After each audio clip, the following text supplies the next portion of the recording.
5, 4, 3, 2, 1.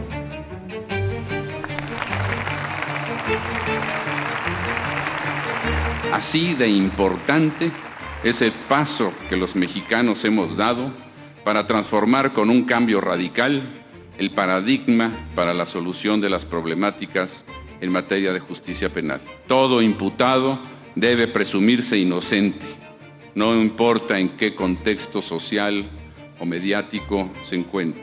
Es inocente hasta que no se demuestre lo contrario. El 18 de junio de 2026 se cumplieron 10 años de la entrada en vigor del sistema penal acusatorio en México. Este es un momento histórico para el país.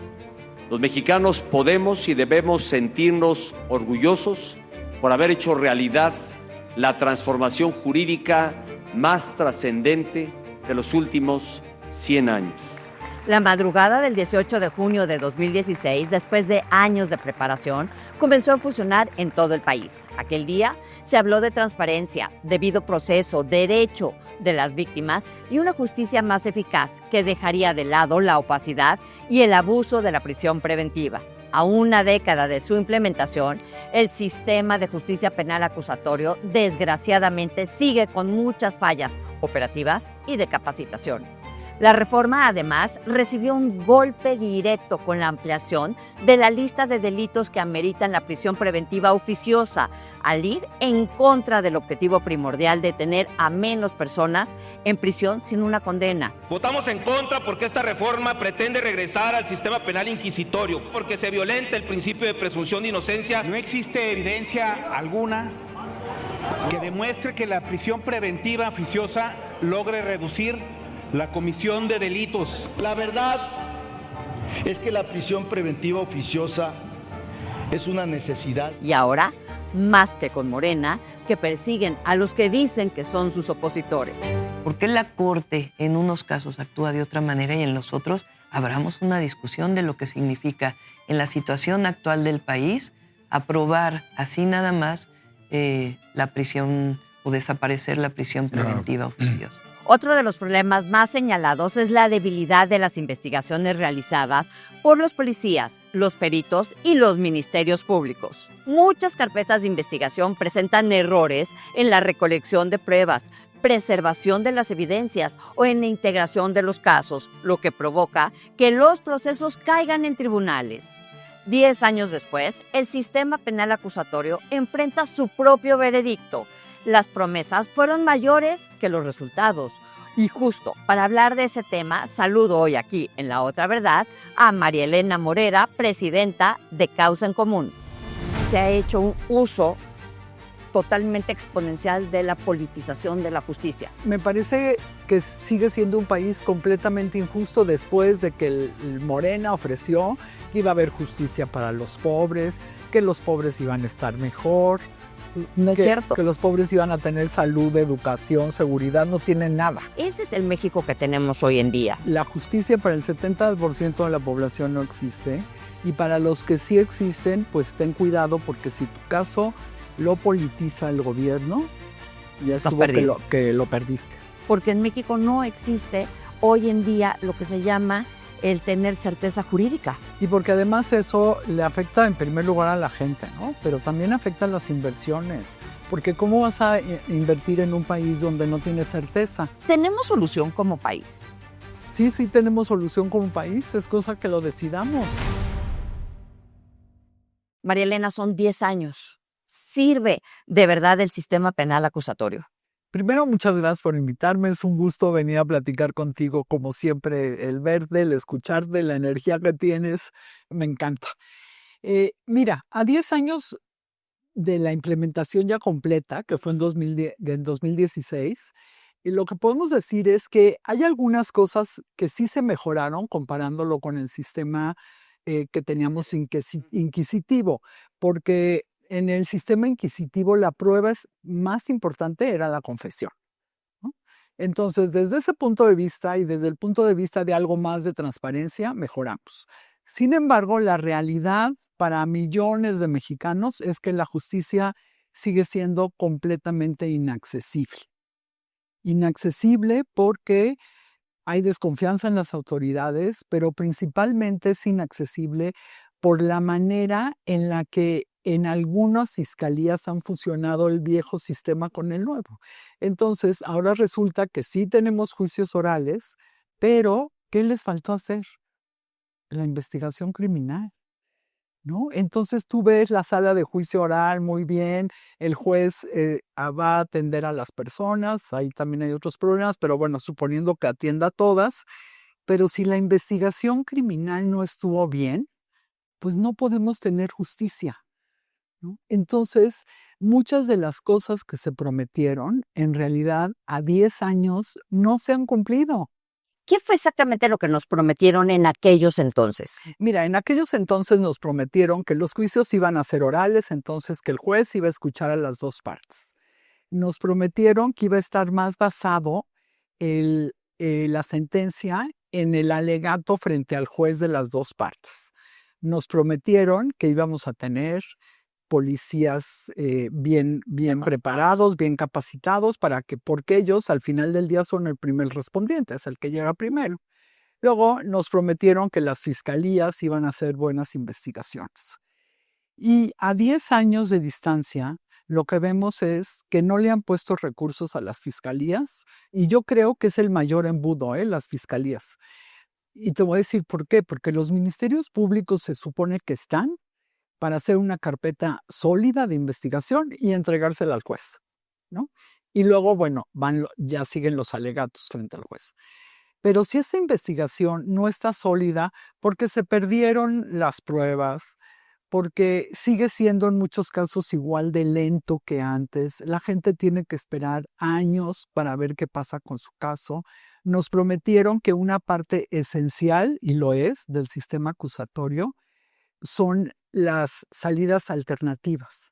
O sea, que tú puedas ponerte de acuerdo con la parte que te agredió cuando no son delitos graves y entonces decir, bueno, ok, sí, me sacaste de mi casa estas cosas, devuélvemelas o me pagas. Si esas medidas se usaran más, tendríamos mucho más posibilidades de procesar los casos difíciles, porque entonces, de entrada, ¿no? Ya tendríamos muchos casos que se podrían ir por la vía de medidas alternas y los demás casos por la vía penal. Pero ¿sabes cuántos casos se van por medidas alternas? Ninguno. El 6.3%, prácticamente ninguno. Pero, a ver, tú hablabas ahorita de los ministerios públicos, unos ministerios públicos que desde que llegas, sobre todo en el tema de mujeres, en donde vas a denunciar que falta tu hija, que falta tu mamá, que falta tu hermano, una mujer. ¿Y qué te dice el Ministerio Público? Ya llegará y va a llegar embarazada. No se preocupe, se fue con el novio. Exacto, nos siguen revictimizando una y mil veces. Pero además, el sistema penal acusatorio, pues en el Inter, que comenzó a funcionar hace 10 años, ya como tú dices, en su totalidad, tuvimos el COVID. Bueno, entonces esto cambió la dinámica, pero se acabó el COVID y a mí me tocó como periodista varias veces acompañar a varios acusados a los tribunales de la Ciudad de México y nos decían todavía en el 2023, 2024, 2025, no pueden entrar. ¿Por?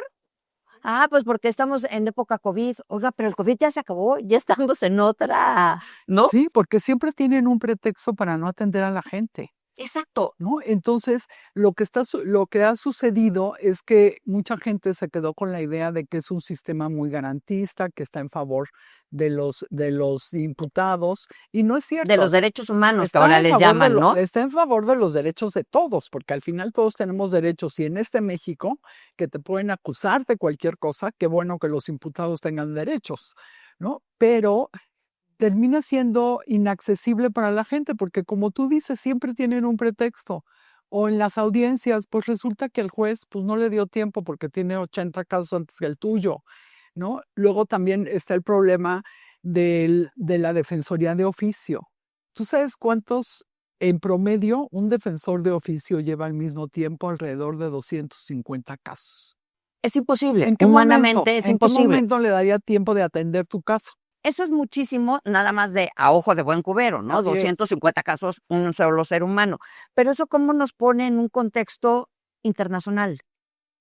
Bueno, pues nos pone mucho peor que los países que tienen sistemas acusatorios reales, donde tú tienes confianza primero en denunciar. Que Aquí no se tiene, no. El 90% de la gente dice yo no denuncio porque me tardan muchísimo, me van a maltratar y no me van a resolver. Luego la gente tiene confianza en sus fiscales y tiene confianza en sus jueces. Aquí en primer lugar no hay confianza. Luego sabes que efectivamente te van a revictimizar. Luego, aunque tengas un defensor de oficio, necesitas tener dinero porque te van a decir, oiga, pero mire, las copias, esas páguelas. Pues yo no puedo atender su caso porque tengo muchos, pero bueno, si usted me da una ayudadita. me dan una ayudadita, pues entonces lo atiendo. Luego también tenemos que el sistema acusatorio pues no creció y no avanzó de la misma manera en todos los estados. Yo me acuerdo cuando en 2018 iban a dar el banderazo de salida y con pompa y platillo, nosotros platicando con el presidente Peña le decíamos que presidente, no lo implementen en todo el país, vayámonos en 5 estados y cuando veamos cómo funciona, qué defectos tiene, pues entonces avancemos, poco a poquito, ¿no? Y no quiso de ninguna manera, yo no sé quién lo asesoró mal y dijo, no, de una vez vamos con todo. Y entonces pues hay entidades que están completamente rezagadas y entonces si tienes la suerte, por ejemplo, de vivir en Querétaro, pues te va a tocar una mejor justicia. Pero si vives en Guerrero, ¿no? Que por cierto te felicito por tu investigación sobre la montaña de Guerrero, extraordinaria investigación. Entonces, es como la educación, ¿no? Dependiendo de dónde naciste es como te va a ir en la vida. Pues aquí también, dependiendo de en qué lugar estás y cuál es tu posición económica, es como te va a ir. Causa en Común ha sido una organización que ha estado muy pendiente de todos estos casos. ¿Cómo son los números que definen a nuestro país en el tema de justicia?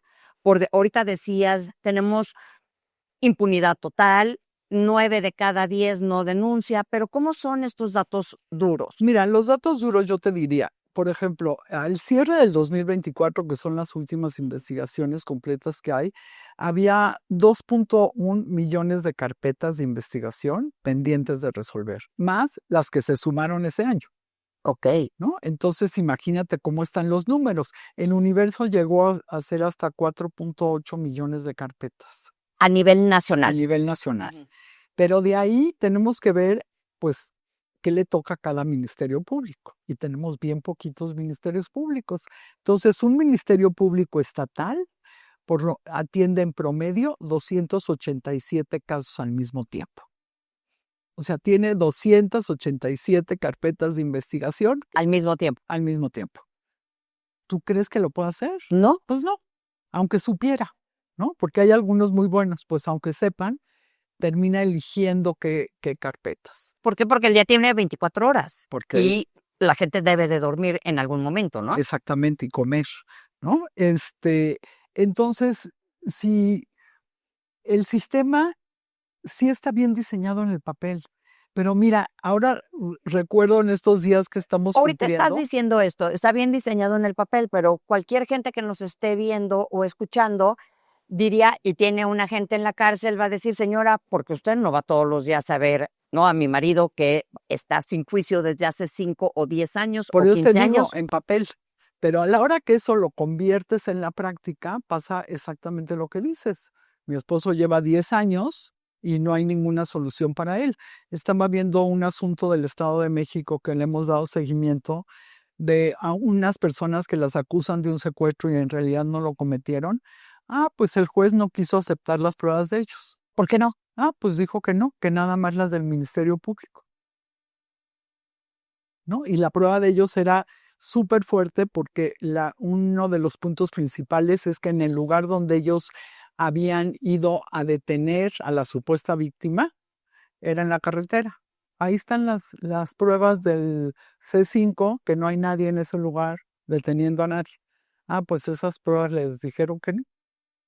Por sus pantalones, por sus pistolas. Por sus pistolas. Y si no tienes quien te si no tienes una palanca en el MP, con los jueces, con los policías, bueno, pues entonces nadie va a atender tu caso. Pero mira, otro dato importante, ya decíamos, del 6.3% de los casos que sí se van a justicia alternativa, el 95% de esos casos se resuelven.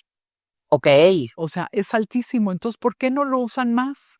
Pues no lo usan más porque la mayoría de las fiscalías están tan enredadas que ni siquiera tienen una oficina de atención temprana donde pudieran ver, a ver, de todos los casos que me llegaron hoy, estos pueden ir a justicia alternativa, estos no necesitan prisión preventiva oficiosa y así irlos dirimiendo. Y no, como no lo tienen, pues entonces entran todos los casos y adentro todo se hace bolas. ¿La sobrepoblación de las cárceles en México de cuánto es? Pues mira, en este momento no me acuerdo del dato, pero es altísima y nada más el año pasado ingresaron 21,000 personas más. Entonces, ¿cómo puedes hablar de un sistema penitenciario donde la gente pueda salir mejor si está sin nada, no está atendida, a la familia le cuesta un dineral estar adentro? Pero eso sí, cada vez han aumentado los delitos de prisión preventiva oficiosa. Cuando se hizo la reforma eran 9 delitos muy graves, ¿no? Como por ejemplo el homicidio. Secuestro, ¿no? Secuestro. En el 2019 aumentaron, con Morena, aumentaron los delitos y el año pasado los volvieron a aumentar. Ahorita son más de 20, son como 24 delitos. De 9 a 24 delitos, exacto. Y que con la pura imputación o con que alguien de manera anónima nos acuse, con eso te vas a la cárcel. Con eso te vas a la cárcel. Y te vas a defender todo el proceso desde la cárcel. Así es, cuando es completamente absurdo. Por ejemplo, los Porque delitos era patrimoniales. totalmente al revés, ¿no? Claro, para eso se diseñó. Por ejemplo, Nuevo León y Coahuila sí tienen un sistema muy bueno de atención temprana, donde se dan cuenta qué casos los pueden mandar ya directamente a justicia alternativa y resolverlos ahí. Pero hay otras fiscalías, dices, ¿no? Como Pues que Guerrero, no tienen ¿no? nada. Como la Ciudad de México, no vayamos como más la Ciudad lejos. de México, ¿no? Entonces, me parece que sigue siendo un país completamente injusto después de que el Morena ofreció que iba a haber justicia para los pobres, que los pobres iban a estar mejor.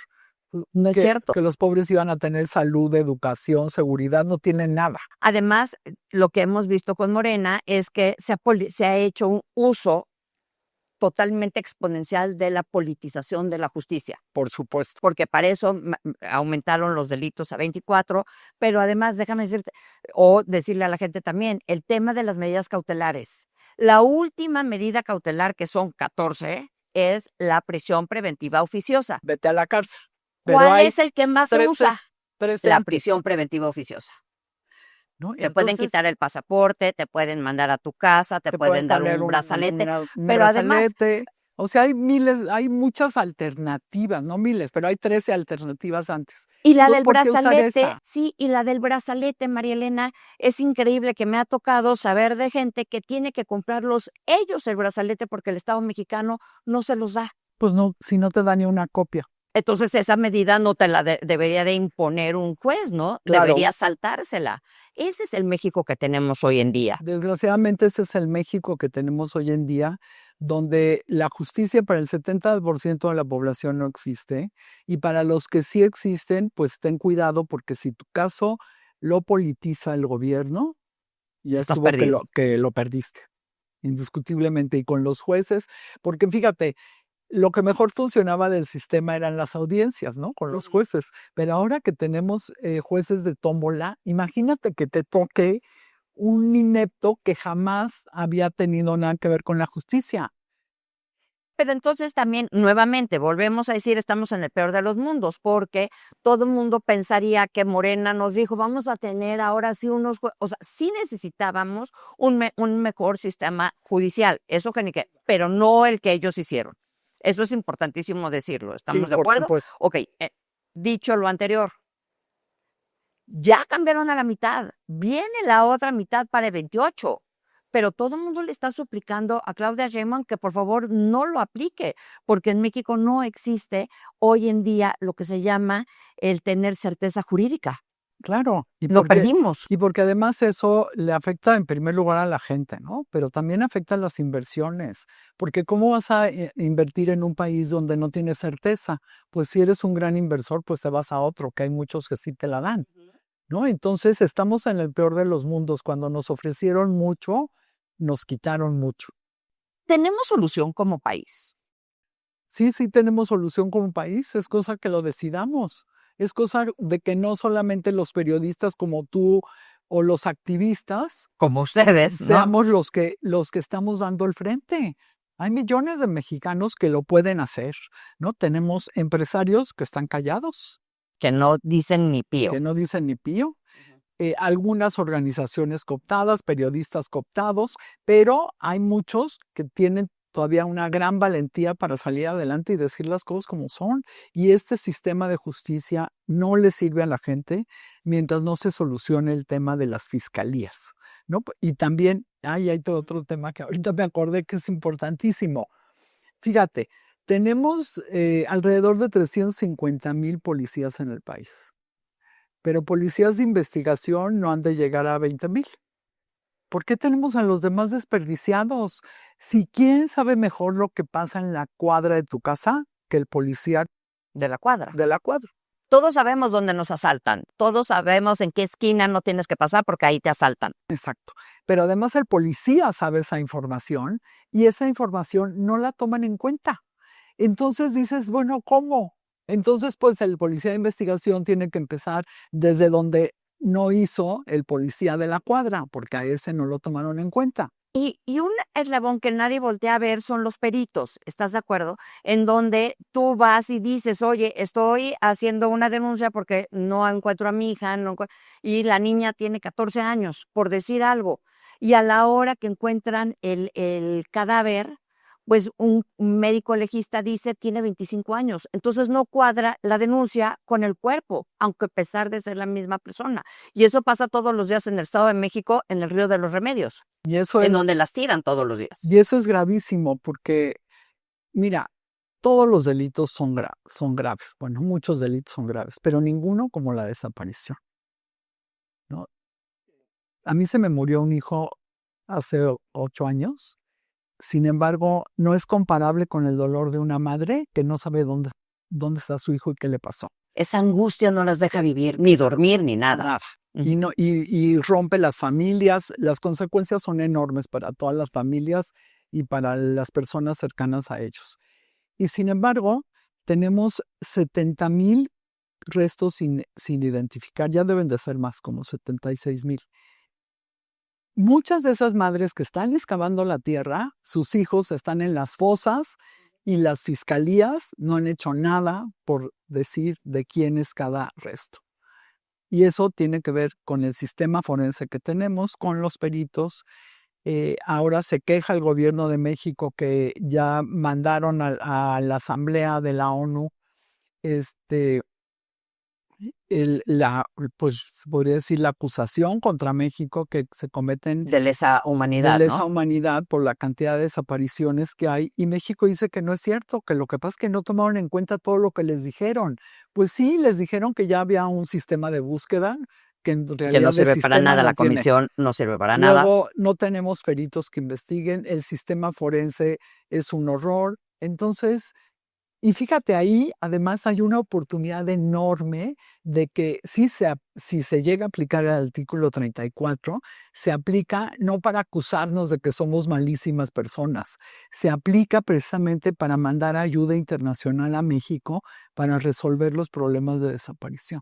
Así es que todos los días te dicen que los delitos van a la baja, que ya no hay asesinados, que ya no hay muertos, pero los desaparecidos han subido como espuma. Y perdón, un desaparecido es una persona, un papá, un hermano, una hija, una madre, ¿no?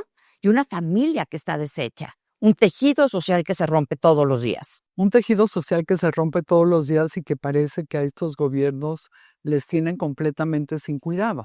¿No? Yo me pregunto, ¿y si fueran sus hijos, actuarían de la misma manera? Obviamente no. Obviamente no. Entonces sí, investigarían inmediatamente, no les dirían, espérate, porque igual se fue con el novio, ¿verdad? ¿Cómo visualizas tú el sistema penal acusatorio en unos próximos 5 años? Si no se le inyectan recursos para preparar a los ministerios públicos, a las policías, a los jueces, si no se le inyectan capacitaciones reales, no esas patitos que luego se dedican a dar, podría mejorar. Pero si seguimos como Pero no hay vamos, dinero, entonces no va a pasar eso. si seguimos como vamos, no puede mejorar, porque tú no le puedes pedir a un ministerio público que vea 250 casos, tú no le puedes pedir a un defensor de oficio que atienda a todas las víctimas que tiene que atender. Entonces, si seguimos por el rumbo que vamos, las cosas no van a cambiar. Pero hay posibilidades de cambiar, porque hay estados que van muy bien. Por ejemplo, Querétaro tiene un sistema de informática extraordinario donde el policía, en el momento que atiende un delito, en ese momento ya está mandando la información, Ok. ¿no? Tenemos, por ejemplo, Como dijiste, Coahuila y Nuevo León. León, que tienen también sistemas en otra parte del sistema penal, pero que también tienen apoyos muy buenos que han logrado, y eso logra que se vayan mucho más casos en Coahuila y en Nuevo León a justicia alternativa. Tenemos también, por ejemplo, el caso de Michoacán y de Yucatán, donde la impunidad, por ejemplo, en Michoacán es mucho más baja que en el resto del país. Increíble. ¿Cómo? Increíble, pero así es, son los estudios de México Evalúa. Entonces, yo creo que sí hay posibilidades. Tenemos, por ejemplo, Guanajuato y Chihuahua, que fueron de los primeros estados que lo facilitaron el sistema de justicia penal acusatorio, y hay unidades de gestión judicial. Entonces, lo que pasa ahí es que separaron la parte administrativa de la parte judicial plenamente, y entonces pueden determinar cómo deben de ser las audiencias, y los jueces no están cancelando todo el tiempo como en otros estados de la República. O sea, hemos regresado al México de origen es destino. Desgraciadamente sí, porque si tú, mira, por ejemplo, atendí un caso en Ixtapas, Zihuatanejo, y a la hora que llegamos al Ministerio Público de Zihuatanejo, las carpetas estaban apiladas así en el piso, ¿no? Entonces tú te sentabas arriba de las carpetas. A la hora de hablar con el Ministerio Público se puso a llorar y me dijo: señora, no entiendo ni siquiera qué me está preguntando. Entonces, ¿cómo puede haber justicia en esos lugares? El nivel de impunidad en este país, pudiéramos decir que es casi del 100%. Sí, porque no denuncian alrededor del 90%, entre los que no denuncian la cifra negra, pero luego tenemos que los casos que realmente llegan a juicio y terminan en una sentencia, ya sea penal o de libertad, son el 0.8%. ¿Cómo? 0.8% tenemos de efectividad que un caso llegue hasta un juicio y se resuelva. La gente que nos está viendo y que tiene gente en la cárcel sin una sentencia, sin estar en un juicio todavía, ¿cuál es su esperanza? ¿Qué pueden hacer? Pues mira, yo te diría que una de las cosas que pueden hacer es comunicarse a alguna de las organizaciones de derechos humanos que ven este tipo de casos. O sea, la Comisión Nacional de No, los Derechos Humanos. La comisión es como la que lo dirige una piedra. No, a organizaciones civiles, Ok. que se dedican a atender ¿Como víctimas. Causa en Común? No, Causa en Común no está atendiendo personas directamente porque no tenemos ahorita recursos para eso. Pero como cuáles pudiera ser. Y yo creo que Fundar, si quieres te los busco y te mando una lista para que la puedas poner. Se podrían comunicar con esas organizaciones. También yo creo que tienen que exigirle a la gente del Ministerio Público, porque están para atenderlos. Tienen que exigir que el juez atienda sus audiencias. O sea, me parece increíble también, Lourdes, que somos muy dejados en México, ¿no? Entre muy dejados, entre que ya tenemos normalizado de que pues no importa. Más bien hemos normalizado todo, ¿no?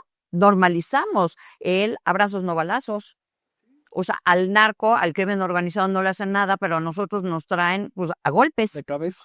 Sí, porque eso es, yo diría que ese es el éxito de la 4T, haber logrado que la gente normalizara que vivir mal es suficiente. Y que no accesar a la justicia es normal. Y que es el principio básico de cualquier estado, que la gente tenga seguridad y justicia.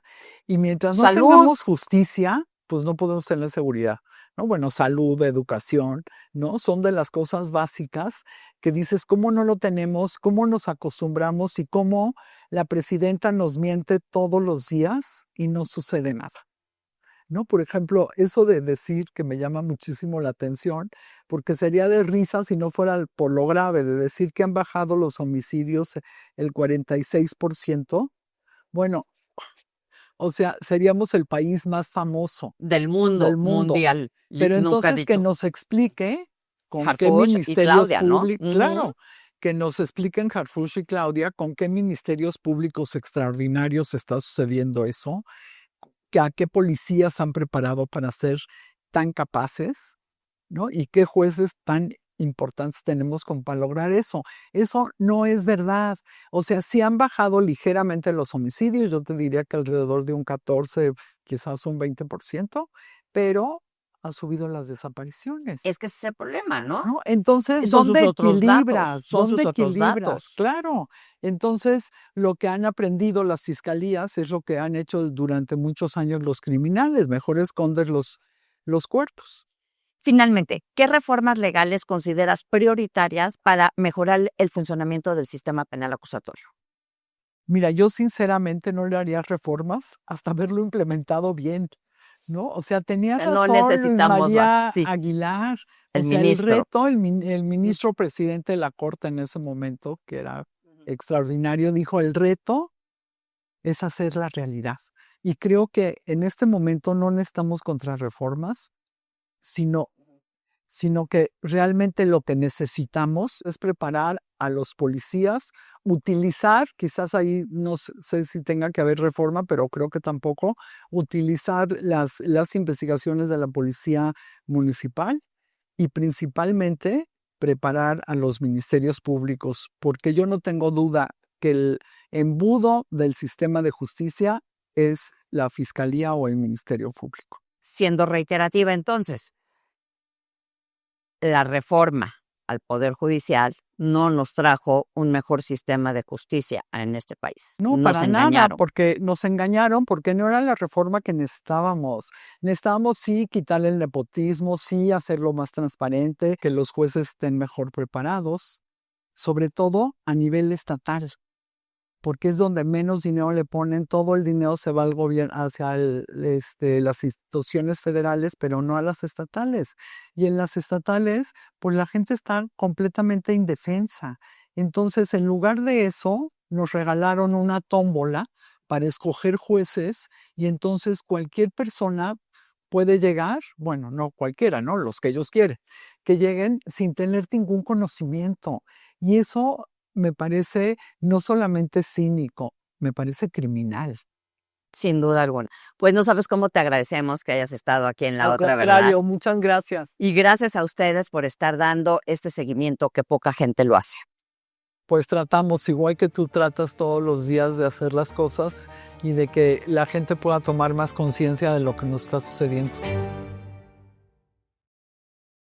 Aquí analizamos al poder, lo cuestionamos y ponemos sobre la mesa lo que muchos prefieren callar. Soy Lourdes Mendoza y te invito a que sigas La Otra Verdad en todas nuestras redes sociales. Estamos en YouTube, en X, en Facebook, en Instagram y en TikTok. Únete a la conversación, sé parte y comparte.